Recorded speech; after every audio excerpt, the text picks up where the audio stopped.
चमकौली नाम के एक छोटे से गांव में एक बहुत ही सुंदर बाग था, लेकिन कोई भी गांव वाला उस सुंदर बाग में जाने से डरा करता था। उनका मानना था कि अक्सर बाग के उस पार वाली गुफा के अंदर से किसी जिन्न की आवाजें आती हैं, जो आते जाते लोगों को आवाजें देता है, जिससे गांव वाले बहुत डरा करते थे। एक दिन गांव के दो युवक खेत पर आपस में बात करते हुए, अरे भाई, कल मैं उस बाग की तरफ गया था, वहाँ फिर से उस जिन की वही डरावनी आवाजें आ रही थी। अरे क्यों भाई, क्या करने गए थे तुम वहाँ?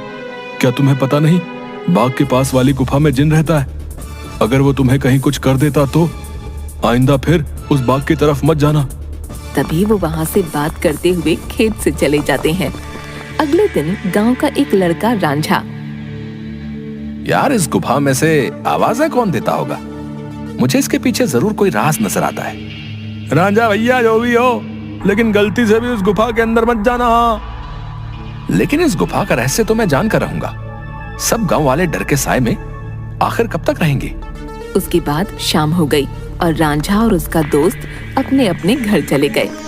अगले दिन सुबह सारे गांव में सन्नाटा था और रांझा के घर के बाहर उसकी लाश रखी हुई थी। सब रो रहे थे। शाम को बस ये बोल के घर से निकला था कि आज एक रहस्य से पर्दा उठाने जा रहा हूँ। मेरे रांझा की बहादुरी उसे ले डूबी। हाय मेरा बच्चा। हो ना हो, ये उस गुफा वाले जिन ने ही किया है। हाँ, उसी गांव में धन्नू नाम का व्यक्ति रहता था, जो एक व्यापारी था। उसकी दो बेटियां थीं, रीमा और सीमा। उन दोनों को रंग बिरंगे फूलों का बहुत शौक था।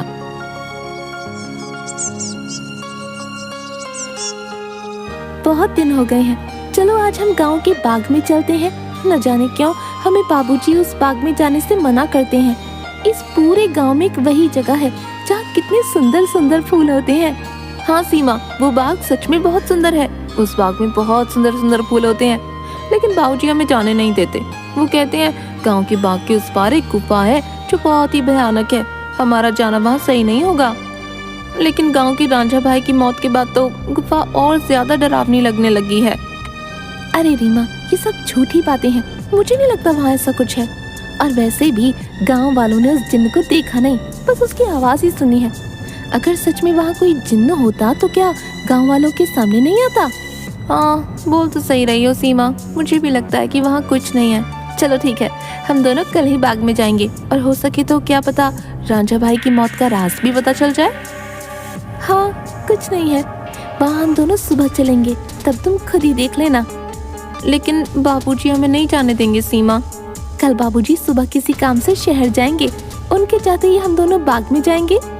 रीमा अपना सिर हिलाती हुई ठीक है। इसके बाद दोनों बहनें अपने कमरे में जाकर सो जाती हैं। अगली सुबह, देखो मेरी प्यारी बेटियों, मैं किसी काम से शहर जा रहा हूँ। तुम दोनों अपना ख्याल रखना और उस बाग में फूल तोड़ने मत जाना। वो जगह अच्छी नहीं है, कोई भी गांव वाला वहां नहीं जाता।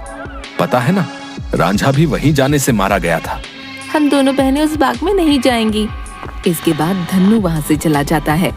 उसके जाते ही दोनों बहनें उस बाग की तरफ जाने लगती हैं कि तभी एक गांव का आदमी उन्हें देख लेता है। अरे सीमा और रीमा बिटिया, तुम इस बाग की तरफ कहाँ जा रही हो? क्या तुम्हें नहीं पता कि बाग की उस तरफ एक गुफा है जो बहुत ही डरावनी है? वहां से अक्सर किसी जिन की आवाज आती है। अरे काका, हम दोनों बस बाग में ही जा रहे हैं, वहाँ से कुछ फूल लेकर बस अभी आ जाएंगे। आप चिंता मत कीजिए, हम बाग के उस तरफ वाली गुफा में नहीं जाएंगे। चलो ठीक है बेटिया, लेकिन तुम दोनों शाम होने से पहले आ जाना। अच्छा, अब मैं चलता हूँ।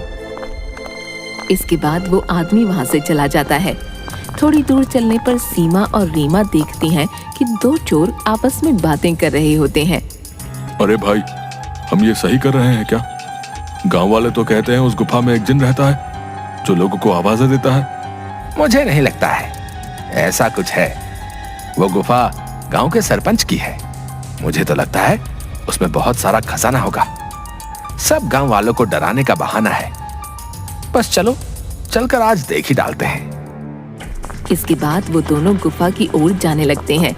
उन्हें गुफा की ओर जाता देख रीमा और सीमा भी उनके पीछे जाने लगती हैं कि तभी वो देखती हैं कि वो दोनों चोर गुफा के अंदर जाने ही वाले होते हैं कि वहाँ एक औरत आती है जो देखने में काफी भयानक होती है और उसके हाथ में एक टोकरी होती है जिसमें बहुत सारे रंग बिरंगे फल होते हैं। तभी वो औरत उन दो चोरों से कहती है, कहाँ जा रहे हो तुम दोनों? क्या तुम्हें पता नहीं इस गुफा में एक जिन्न रहता है? वो तुम्हें मार डालेगा। चले जाओ यहाँ से, चले जाओ। क्या कहा? जिन? अरे बाबा! कि तभी उस जिन्न की आवाज आती है, कौन है वहाँ? क्या कोई मुझे सुन पा रहा है? अंदर आओ, निकालो मुझे यहाँ से। जिन्न की ऐसी डरावनी आवाज सुनकर वो दोनों डर जाते हैं। अरे भैया भागो, इस गुफा के अंदर तो सच में कोई जिन है, भागो यहाँ से। और वो दोनों वहाँ से भाग जाते हैं। मैंने तो पहले ही कहा था, यहाँ दोबारा मत आना, वो तुम्हें जिंदा नहीं छोड़ेगा। ये सब रीमा और सीमा देख रही थीं कि तभी वहाँ रीमा और सीमा के सामने वो औरत आ जाती है जो देखने में काफी भयानक होती है, जिसके हाथ में बहुत सारे रंग बिरंगे फल होते हैं। कहाँ जा रही हो तुम दोनों? सीमा और रीमा डरते हुए, हम तो बस ऐसे ही बाग घूमने आए थे काकी, लेकिन आप यहाँ क्या कर रही हैं? मैं तो यहीं रहती हूँ, यही बाग मेरा घर है। तुम दोनों यहाँ से जल्दी चली जाओ, वरना वो जिन तुम्हें छोड़ेगा नहीं। जाओ यहाँ से। क्या सच में बाग के उस पार वाली गुफा में कोई जिन्न है काकी? हाँ, और वो बहुत खतरनाक है। तुम दोनों यहाँ से जल्दी चली जाओ। इसके बाद वो औरत वहाँ से चली जाती है। मुझे बहुत डर लग रहा है, अब मैं इसके आगे नहीं जाऊंगी। मुझे लगता है वो औरत सच बोल रही है, वो जिन्न हमें मार डालेगा। मैं नहीं जाऊंगी उस गुफा में।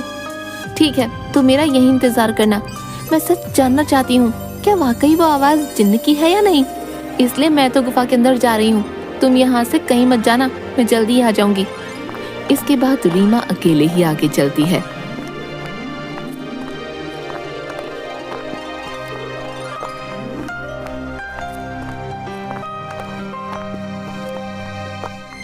रीमा चलते चलते उस गुफा के पास पहुंच जाती है। तभी एक आवाज उसे सुनाई देती है जो काफी भारी होती है। ऐसा लगता है जैसे किसी रोते हुए इंसान की आवाज हो वो। कोई है यहाँ? मुझे यहाँ से बाहर निकालो। मैं इस गुफा में बरसों से कैद हूँ, निकालो मुझे यहाँ से। रीमा बड़ी हैरानी से वहीं खड़ी हो जाती है। कौन हो तुम और क्यों मुझे आवाज लगा रहे हो? क्या तुम वही जिन्न हो जिसके बारे में गांव वाले बात करते हैं? क्या सच में तुम यहाँ इस गुफा में हो? हाँ, मैं जिन हूँ। मैं कई सालों से इसी गुफा में कैद हूँ। मेरी सहायता करो लड़की, मेरी बात मानो। मैं तुम्हें कोई नुकसान नहीं पहुंचाऊंगा। तुम मुझे इस गुफा से आजाद कर सकती हो। इसके बाद मैं यहाँ से हमेशा के लिए चला जाऊंगा। मेरी सहायता करो। क्या सच में हमेशा के लिए तुम यहाँ से चले जाओगे? मैं तुम्हारी सहायता जरूर करूंगी। मुझे क्या करना होगा जिन? बताओ मुझे, मैं अवश्य ही करूंगी। तभी गुफा के दरवाजे खुलते हैं और रीमा उस गुफा के अंदर चली जाती है।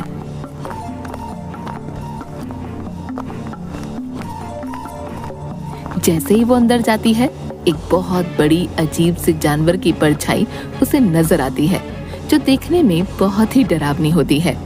आओ लड़की, तुम्हारा जिन की इस गुफा में स्वागत है। मैं कई सालों से गुफा के बाहर आते जाते लोगों को आवाजें लगाता हूँ। सब गांव वाले डर कर भाग जाते हैं। कोई भी गांव वाला इस गुफा में आने की हिम्मत नहीं कर पाता। लेकिन तुम बहुत ही बहादुर लड़की हो जो इस गुफा में अकेली चली आई हो। क्या तुम जिन्न हो? लेकिन तुम मुझे दिखाई क्यों नहीं दे रहे हो? क्या तुम किसी को दिखाई नहीं दे सकते हो? नहीं, मैं जिन नहीं हूँ लड़की। मैं उस जिन की परछाई हूँ। वो जिन तो इस गुफा के कैद खाने में बरसों से कैद है। वो बाहर नहीं आ सकता है। मैं उसकी परछाई हूँ। परछाई? तुम मुझे ये बताओ कि वो जिन इस गुफा में कैद क्यों है? क्या जिन्न के इस गुफा में रिहा होने का कोई मार्ग नहीं है? मार्ग है लड़की, और तुम उस मार्ग तक पहुंच सकती हो, लेकिन इसके लिए तुम्हें इस गुफा के तहखाने में जिन के पास जाना होगा। वही जिन तुम्हें उसकी मुक्ति का राज बताएगा। जिसके बाद रीमा हाथ में जलती हुई एक आग की मशाल लेकर उस गुफा की ओर जाती है। जैसे ही रीमा तहखाने के अंदर जाती है तो उसे एक आग जलती हुई दिखाई देती है। वो जैसे ही उस आग के पास जाती है, हे जिन, मैं यहाँ तुम्हारी मदद करने आई हूँ, क्या तुम मुझे सुन सकते हो? उसे उस जिन्न की आवाज आती है।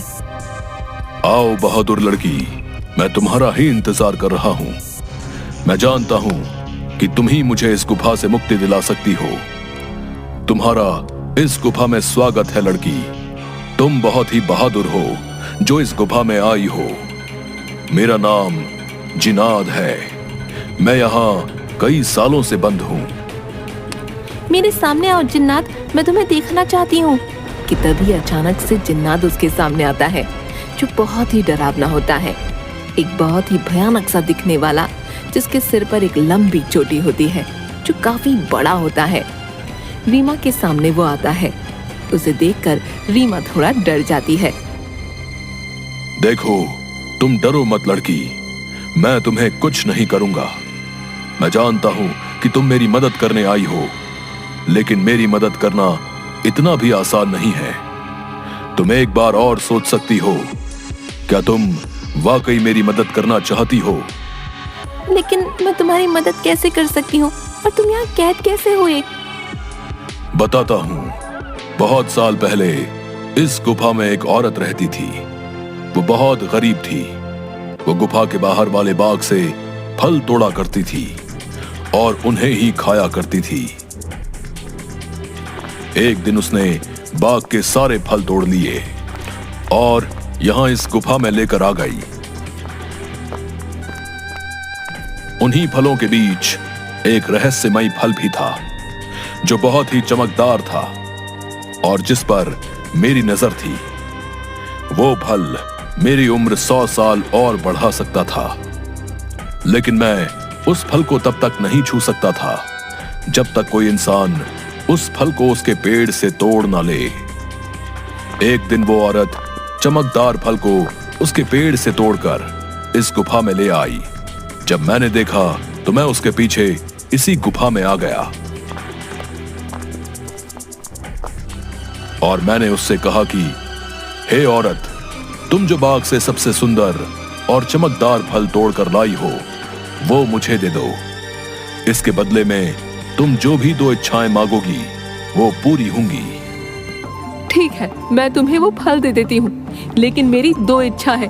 पहली ये कि तुम मुझे वरदान दो, आज से ये बाग मेरा होगा, और दूसरी ये कि तुम इस गुफा में ही कैद रहोगे, ताकि इस बाग में कोई भी तुम्हारे डर से ना आ सके और हमेशा के लिए मैं ही इस बाग में राज करूं।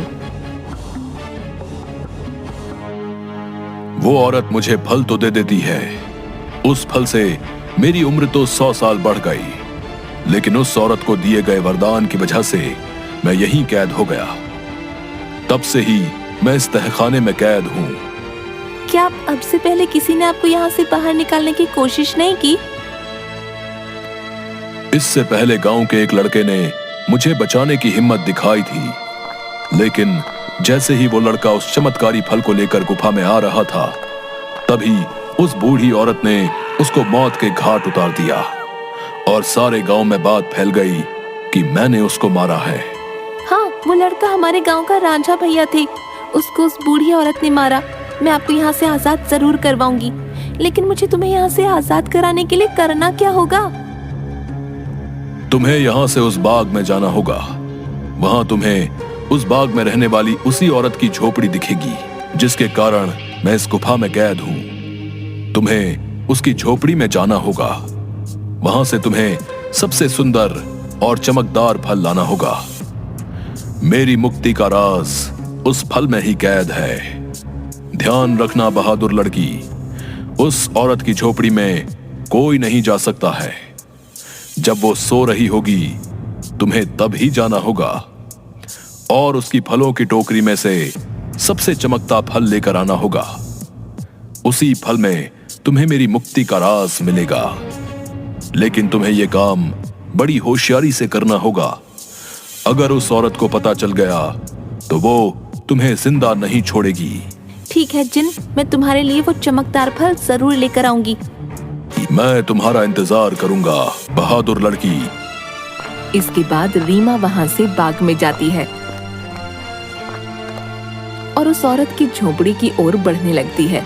रीमा देखती है कि उस औरत की झोपड़ी में कोई नहीं है। वो इधर उधर देखती है और उस झोपड़ी के अंदर चली जाती है।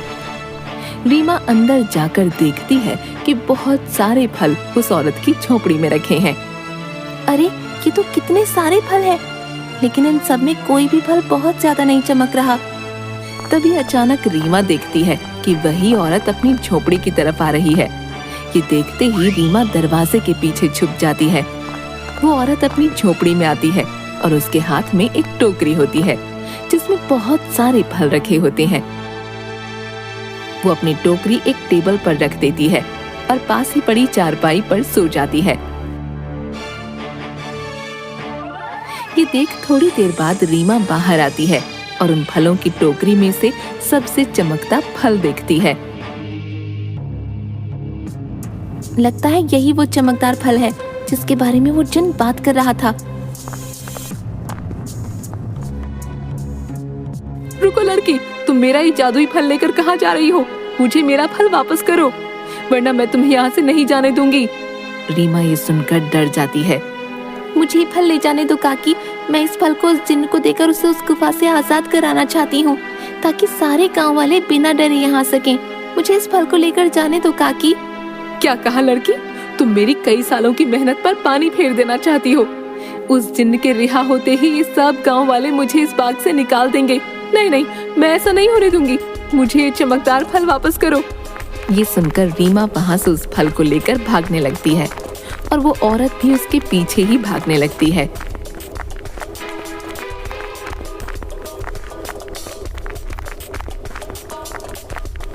रीमा भागते भागते उस गुफा में पहुंच जाती है।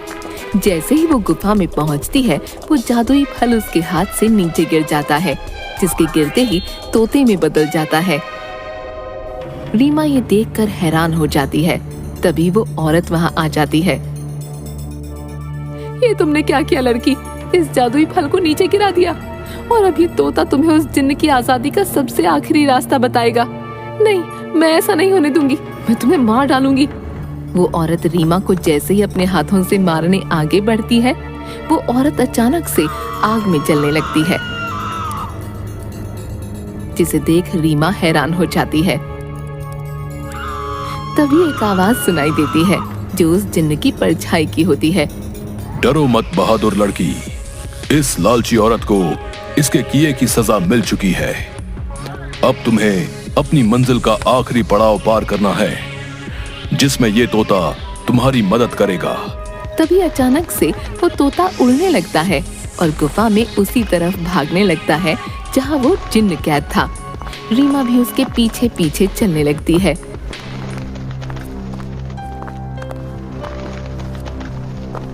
वो तोता एक छोटी सी खिड़की के पास जा बैठता है जो काफी चमक रही थी। तभी तोते की आवाज आती है। सुनो बहादुर लड़की, तुम्हें इस चमकदार खिड़की को खोलना होगा, जिसकी चाबी तुम्हें ढूंढनी होगी। मैं तुम्हें 2 रास्ते बताऊंगा, जिस पर चल के तुम्हें इस खिड़की को खोलने वाली चाबी मिलेगी। लेकिन 2 रास्तों में से तुम्हें कोई एक रास्ता चुनना होगा। पहला रास्ता एक गुलाब के फूल की तरफ जाता है जो बाग की तरफ है। दूसरा रास्ता एक अंधेरे की तरफ है जो इसी गुफा में उस तहखाने की तरफ जाता है जहां वो जिन कैद है। जाओ और अपना रास्ता चुन लो। रीमा काफी देर सोचने के बाद, मैं गुफा वाला रास्ता ही चुनूंगी जो अंधेरे की तरफ जाता हो। जिसके बाद रीमा गुफा की ओर चलने लगती है कि तभी रीमा को एक सिक्का दिखाई देता है। अरे, ये इतना चमकता हुआ सिक्का यहाँ कैसे आया? और ये सिक्का इतना चमक क्यों रहा है? रीमा जैसे ही वो सिक्का हाथ में उठाती है, पूरी गुफा में रोशनी हो जाती है। अरे ये तो पूरी गुफा में रोशनी हो गई। तभी वो सिक्का अचानक उड़ने लगा।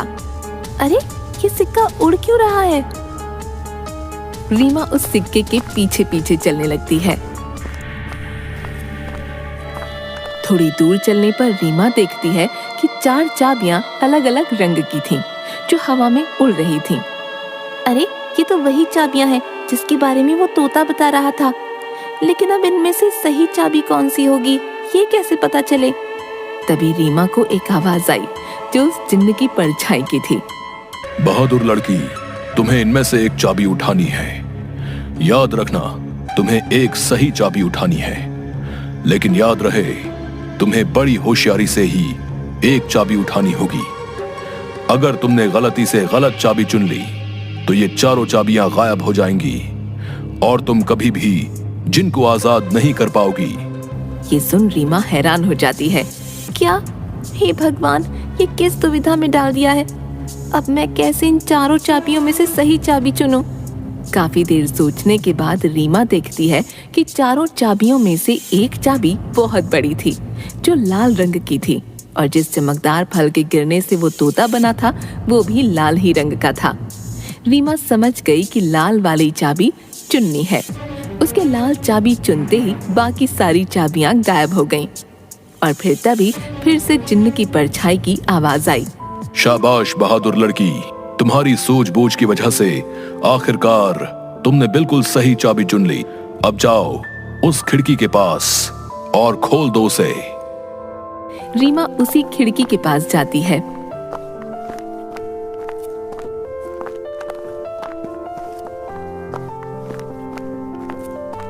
और देखती है कि अभी भी वो तोता उस खिड़की के पास ही बैठा था। ये देखो, मैं इस खिड़की की चाबी ले आई हूँ। तुम वाकई बहुत बहादुर हो लड़की।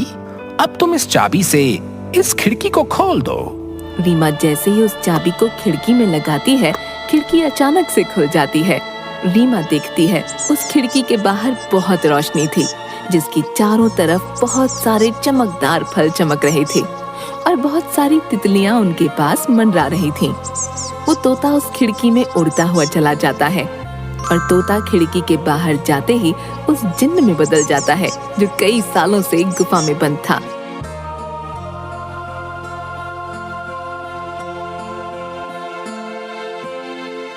तुम्हारा बहुत बहुत धन्यवाद लड़की, तुमने मुझे इस गुफा से आजाद कर दिया। तुम एक निडर और साहसी लड़की हो। तुम जो भी मांगोगी मैं वो तुम्हें दूंगा। बोलो, क्या इच्छा है तुम्हारी? क्या सच में अब तुम आजाद हो गए हो? अब तुम इस गुफा में नहीं हो। अब सब गांव वाले यहाँ आ सकेंगे। मैं और मेरी बहन भी अब बाग में आ सकेंगे कभी भी। हाँ बहादुर लड़की, अब किसी को भी डरने की कोई जरूरत नहीं है। अब मैं इस गुफा से बाहर आ गया हूँ अपनी दुनिया में। अब मैं किसी को आवाजें नहीं दूंगा। तुम जब चाहो यहाँ आ सकती हो। तुम्हारी ही वजह से मैं आजाद हो पाया हूँ। तुम मुझसे जो भी मांगोगी मैं तुम्हें वही दूंगा। बोलो, क्या इच्छा है तुम्हारी? जिन, मैं कुछ नहीं मांगना चाहती हूँ, लेकिन अगर तुम सच में मेरी इच्छा पूरी करना चाहते हो तो गुफा के सामने वाले बाग से मुझे बहुत प्यार है। इसमें रंग बिरंगे फूल मुझे बहुत पसंद है। मैं चाहती हूँ कि ये बाग हमेशा ऐसे ही खिलखिलाता रहे, इसके फूल कभी न मुरझाएं। ठीक है बहादुर लड़की, तुम्हारी ये इच्छा जरूर पूरी करूंगा। अब ये बाग हमेशा यूं ही रहेगा, कभी भी मुरझाएगा नहीं। तुम अब जब भी इस बाग के फूलों को देखोगी तो ये हमेशा खिले रहेंगे। अच्छा, अब मैं हमेशा के लिए यहाँ से जा रहा हूँ। इसके बाद वो जिन्न गायब हो जाता है और खिड़की बंद हो जाती है। रीमा जब गुफा से बाहर निकलती है तो सब गांव वाले धन्नू और सीमा बाहर खड़े होते हैं। अरे मेरी बिटिया, आ गई तू वापस। उस जिन ने तुझे कुछ किया तो नहीं? आखिर क्यों गई थी तू उस गुफा के अंदर? अगर वो जिन तुझे मार डालता तो क्या करता मैं? दीदी, तुम ठीक तो हो ना? क्या सच में तुम्हें उस जिन्न ने कुछ नहीं किया? बाबूजी, मैं बिल्कुल ठीक हूँ। अब अंदर कोई जिन्न नहीं है। इस गुफा के अंदर जो जिन्न था अब वो हमेशा के लिए इस गुफा से चला गया है। अब आप सभी को डरने की कोई जरूरत नहीं है, अब कोई भी यहाँ आ सकता है। अरे क्या बोल रही हो रीमा बिटिया? आखिर कहाँ गया वो जिन जो आते जाते लोगों को आवाजें दिया करता था? रीमा गांव वालों को सारी बात बताती है।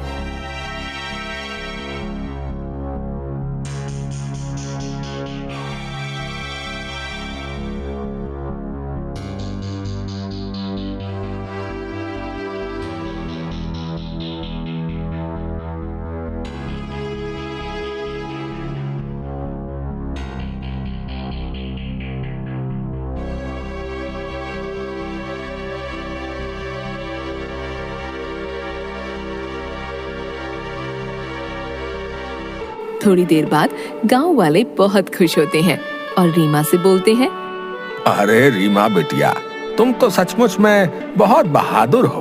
तुम्हारी वजह से ही अब वो जिन इस गुफा से आजाद हो गया है।